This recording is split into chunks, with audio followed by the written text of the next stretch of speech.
All right, let's bring in Morgan Murphy, a U.S. Navy captain and former Trump White House official. Thank you for your service, sir, and your time today. What do you make of this, the Senate honoring Lindsey Graham with new sanctions against Russia and the president saying that Iran and Hezbollah could be included? I didn't see that coming. What do you make of it, sir? Well, thanks for having me on, Ike. It's a significant move, especially coming from the Senate, and we've seen the tragic death of Lindsey Graham unlock some of the Senate's gridlock and some bipartisan cooperation. This bill, make no mistake, a lot of people are misreading it.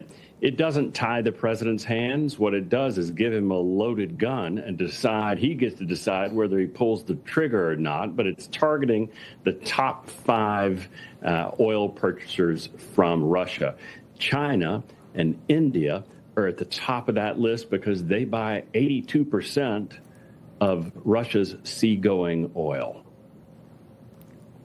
So the bipartisan support in this bill, it's a bit surprising. What do you make of that? I mean, I say surprising in the sense that we've had hardly anything at all bipartisan in a while. What do you think of this? What does it say about the legacy of the late Senator Lindsey Graham? Well, like Lindsey Graham or disagree with Lindsey Graham, it's hard to argue that he wasn't a fighter for Ukraine and an ardent lover of this country. He absolutely despised Putin and was at the forefront. And this is going way back before the Ukraine conflict even began. For really 20 years, he has been an ardent hater of Putin. And so I think the Senate and his colleagues recognize that. And it's just one of those rare moments when you see how senators really are. I worked in the Senate for U.S. Senator Tommy Tuberville.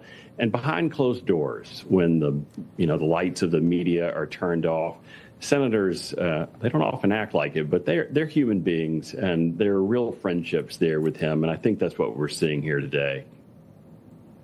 Yeah, what do you make of his sister being sworn in as the replacement? What do you think about that? How appropriate is it or not? Or, how equipped will she be? And how will she honor his legacy in that seat? What do you expect out of her in the remaining, 6 to 8 months left?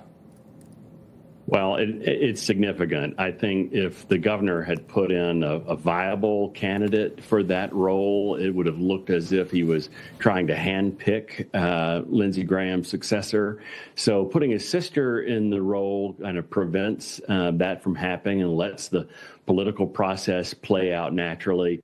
Lindsey Graham took care of his sister his whole life, adopted her at a very young age.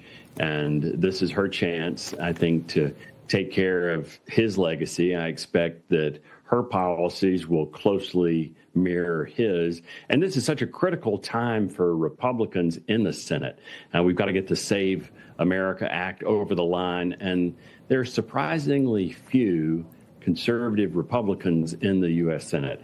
There are a lot of neocons, and there are a lot of establishment Republicans, but very few MAGA Republicans who really want to push that. Lindsey Graham was one of them.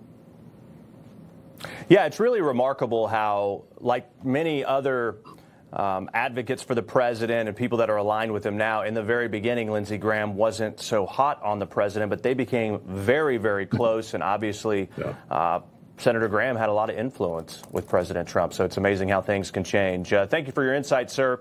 Morgan Murphy, we appreciate you being here.